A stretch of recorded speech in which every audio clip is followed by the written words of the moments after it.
श्री स्वामी समर्थ, जय जय स्वामी समर्थ, श्री स्वामी समर्थ, जय जय स्वामी समर्थ. श्री स्वामी समर्थ महाराजांच्या नामस्मरणाने आजच्या व्हिडिओला सुरुवात करूया. शुभ दुपार तुम्हा सगळ्यांना. कसे आहात तुम्ही सगळे? आशा व्यक्त करते स्वस्त असाल, मस्त असाल, स्वामींच्या सेवेमध्ये रममाण असाल. 19 मार्च रोजी येत आहे गुढीपाडवा. गुढीपाडवा हे आपले नवीन वर्ष म्हणजेच मराठी वर्ष म्हणून संबोधले जाते. मराठी वर्षामध्ये आपण खऱ्या अर्थाने नवे वर्ष म्हणून म्हणजे नूतन वर्ष म्हणून त्याच्याकडे आपण बघत असतो. मात्र इंग्लिश कॅलेंडरनुसार आपल्याला प्रॅक्टिकली जानेवारीमध्येच आपला महिना बदलावा लागतो. पण तरीही आपली संस्कृती जपण्यासाठी आणि संस्कृती जपताना कुठल्याही चुका होऊ नये किंवा आपली परंपरा पुढे जावी यासाठी आपण खऱ्या अर्थाने नवीन वर्ष हे गुढीपाडव्यालाच मराठी वर्ष आपण बदलतो. त्याच दिवशी पंचांग खरेदी केली जातात, त्याच दिवशी पंचांगाचे पूजन केले जाते. याच दिवशीपासून रामनवमीचा उत्सव चालू होतो. असा खूप सुंदर असा गुढीपाडवा आता लवकरच म्हणजे अगदीच थोड्या दिवसांवर 8 ते 9 दिवसांवर आलेला आहे.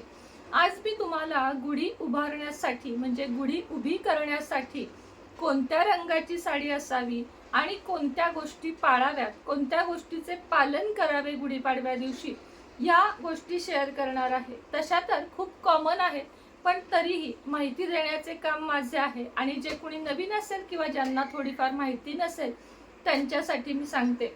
सगळ्यात आधी गुढीसाठी लागते ती एक मोठी काठी. त्याला काहीतरी खास विशेष नाव आहे बघा, माझ्या आत्ता लक्षात येत नाहीये. पण ती काठी आणताना एक काळजी घ्यायची. सगळ्यात आधी आपल्या घराला म्हणजे जर तुमचं मोकळे घर असेल ना तर जितकी उंच आणता येईल तितकी आणा. कारण जेवढी गुढी उंच तितकी आपली प्रगती होते आणि तितकी आपण युनिव्हर्सकडे आपला संदेश पोहोचवतो असं पण एक गुढी आपल्याला न कळत सांगते. म्हणून जर मोकळ्या घरात राहत असाल तर खूप नशीबवान आहात. जितकी मोठी घेता येईल. हल्ली काय करतात लोक, खिडकीला सुद्धा गुढी बांधतात, अगदी बंगला असून. पण तसं नका करू. आपली गुढी म्हणजे आपल्यासाठी तो ध्वज आहे आणि खूप एक शुभ काम आहे. आता मध्ये मध्ये असं खूप निघाले होतं बघा की पालथा तांब्या घालू नये वगैरे.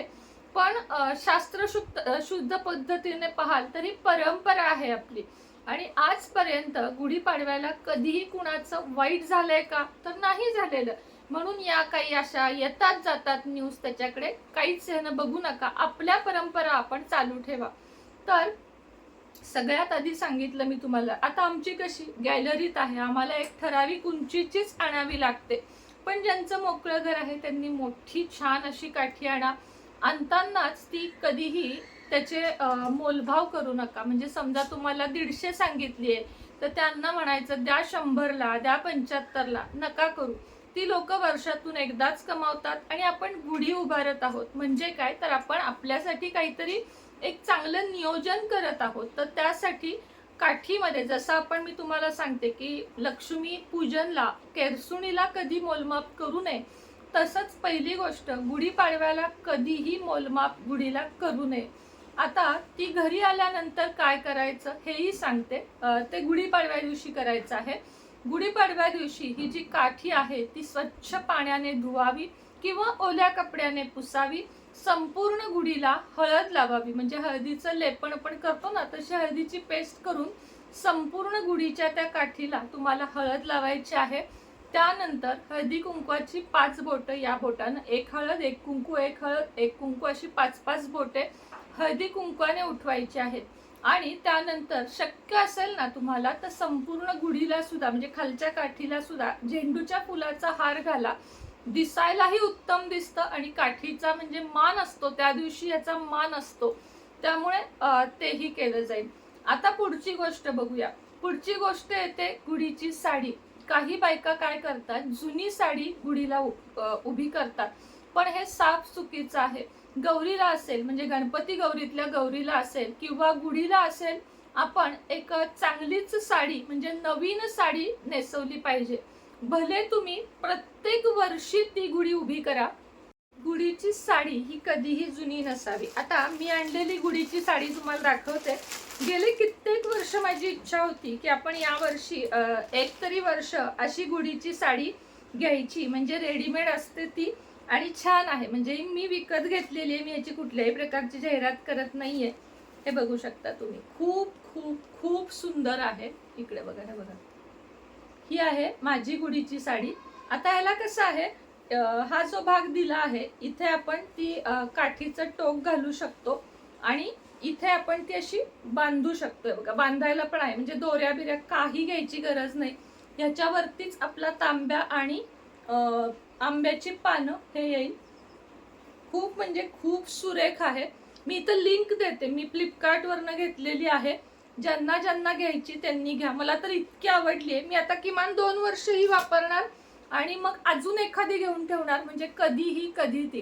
का सांगू का, कारण गुढीला जर ऊन लागलं तर आपल्या ज्या साड्या असतात त्या खराब होतात. पण दरवर्षी तीच नेसवत असू तर 2 वर्ष ती गुढीला वापरा, मग अंगामध्ये तुम्ही घालू शकता. पण शक्यतो ही आणली म्हणजे कसं, फार महाग नाहीये ही, 300 रुपयाची आहे. प्रत्येक वर्षी आपण बदलू शकतो, दिसायला पण त्याच्या निर्या वगैरे अगदी इक्वल आहेत आणि खूपच क्यूट आहे. म्हणजे तुम्ही घ्या ही, ह्याला काही हरकत नाही. ह्याला काही 6वारी 9वारी अशी अट नसती, ही साडीच आहे, छोटी साडी आहे. तर ह्याची मी लिंक तुम्हाला खाली डिस्क्रिप्शन बॉक्स मध्ये देईन बघा, तिथं तुम्हाला दिसेल खाली, मोरच्या खाली, तिथं तुम्ही घ्या. असतील आता शिल्लक तर घ्या. तर हा विषय झाला. तर 2 कलरची अशी साडी असावी. आता पिवळा काठ आहे तर पिवळी साडी आहे तर लाल काठ आहे, अशा शक्यतो असाव्यात, दिसायला छान दिसतात. शुभ रंग 2 एकत्र येतात. हिरवी साडी आहे, लाल पदर आहे, तो पण छान दिसतो. जांभळा पदर, जांभळी साडी आहे, लाल काठ आहे, तोही उत्तम दिसतो. मला सांगायचंय काय, बुट्टी सिल्कची आणि त्याला काठ असलेली साडी घ्या. पॉलिएस्टर वगैरे बघायला आंब्याची पानं पण आहेत अशी. मी ओरिजिनल पण लावणार आहे, पण हे सुद्धा दिसायला खूप छान दिसते. हे बघा, तर मस्तपैकी अशी साडी नेसवा जी दिसायला खूप छान दिसेल. कारण गुढीला आपण देवी मानतो, म्हणजे देवच मानतो, म्हणून तिचं पण खूप छान करा असं मला तुम्हाला सांगायचंय. अशा 2 रंगाच्या सिल्कच्या साड्याच नेसवा. प्रिंटेड फुला पानाच्या अशा साड्या नका नेसवू, कारण आपण त्याला त्या दिवशी खूप मान असतो गुढीचा, म्हणून साडी चांगली नेसवा. असं नाही की भारतला मी स्वतः 300-250ची घेतली, पण दिसायला सुंदर दिसेल अशी नेसवा. वापरलेली वगैरे साडी, फॉल लावलेली वापरलेली अजिबात वापरू नका. फॉल लावलेली चालेल, पण तुम्ही अंगात घातलेली गुढीला घालायची नाही. त्याच पद्धतीने गुढीमध्ये कुठं डार्क काळा, डार्क निळा, डार्क कॉफी कलर हे येऊन देऊ नका. गुढीची साडी शक्यतो हिरवी, पिवळी, जांभळी, राणी कलर, लाल, म्हणजे ज्या बाकीच्या आहेत ना त्या सगळ्या चालतात, पण एकदम नेव्ही ब्ल्यू, कॉफी कलर, अशा करड्या कलर, ग्रे कलर अशा गुढीला साड्या नेसवू नका. जे शुभ रंग मानले जातात, जे राहूचे नाहीयेत, केतूचे नाहीयेत, शनीचे नाहीयेत, असे सगळे कलर चालतात. कोणतेही हे 3 फक्त वापरू नका. राहू, केतू, शनी म्हणजे काळा असेल, निळा असेल, हे कलर वर्ज्य करा. आता गुढीला साडी नेसवताना जो तांब्या आहे तो पण तांब्याचाच घ्या. त्याची पण लिंक देते मी. तांब्याचाच तांब्या घ्या. स्टीलचा वगैरे तांब्या चुकीचा आहे. या सगळ्या मागे शास्त्र आहे. आता मी तुम्हाला तेही समजून सांगणार आहे की गुढीच्या कोणत्या भागाचं काय शास्त्र आहे. त्यानंतर तांब्याचा तांब्या घ्या, तो स्वच्छ घासा, त्याच्यावर स्वस्तिकाने कुंकवाने स्वस्तिक, त्याच्या कडेला 2-2 रेषा आणि बाकी पूर्ण तांब्यावर 8 रेषा असे लावा. कडुलिंबाची आणि आंब्याची पाने लावा आणि जी गाठी मिळते ना गुढीची ती लावा. संपूर्ण व्यवस्थित बांधा. त्यानंतर गुढीच्या खाली एक छोटासा पाट ठेवा. पाटावर गुढी ठेवा आणि गुढीच्या खाली रांगोळी, नैवेद्य हे सगळं करा. तुपाचा दिवा लावा, फुलं वाहा, हार घालायचा. गुढीला चाफ्याचा हार असतो. चाफ्याच्या पांढऱ्या फुलांचा गुढीच्या हाराला खूप मान आहे, तर तो आपल्याला घालायचा आहे. गुढीचा शुभ मुहूर्त सकाळी 6 ते 9 पर्यंत आहे, पण 10-11 वाजेपर्यंत बसवली तरीही चालेल. अगदी दुपारच्या 12 वगैरे वाजवू नका. 6 तर नकोच, कारण अमावस्या पण संपत आहे, म्हणून 7 ते 10 हा सगळ्यात शुभ मुहूर्त. 10 ते 11 हा मध्यम आणि 12 नंतर वर्ज्य. त्यामुळे लक्षात घ्या, एकूण काय 7 ते 11 या वेळेमध्ये, शुभ वेळेमध्ये गुढीची साडी आपल्याला गुढी पूर्ण आपल्याला उभी करायची आहे. सगळ्यांनी मिळून गुढीला वंदन करायचे आहे. सगळ्यांनी मिळून गुढीच्या खाली बसून 1-2 मिनिटं आपले घालवायचे आहेत. रांगोळीने सजवायचे आहे. कौरव पांडव जर तुमच्या इथं काढत असतील, आमच्या इथं ती पद्धत आहे शेणाने, तर ते तुम्ही काढू शकता. प्रत्येकाची पद्धत वेगळी आहे. गुढीची पूजा करा, ओवाळायचं गुढीला आणि अशा पद्धतीनं सुंदर असा गुढीपाडवा साजरा करायचा. तर साडीची लिंक देते तुम्हाला मी, तांब्याच्या कलशाची लिंक देते. आणि गुढी कशी उभी करायची, गुढीचा मान काय, गुढीचे महत्व काय, याचा व्हिडिओ घेऊन मी लवकरच येईल. अमावस्या असल्यामुळे एकच गोष्ट लक्षात ठेवा, अमावस्या संपते, 7 नंतर गुढी उभी आपल्याला करायची आहे. तर चला, आजचा व्हिडिओ जरा जरी उपयोगी वाटला असेल तर व्हिडिओला लाईक करा, शेअर करा, चॅनलला सबस्क्राईब करा. आपले लक्ष्मी कुंचन गुढीपाडव्याच्या शुभ मुहूर्तावर हवे असतील तर आजच बुकिंग करा. फक्त आणि फक्त 2560 रुपये आणि 2200 रुपये दोन किमतीचे आपल्याकडे आहेत आणि 3800चे सुद्धा आहेत.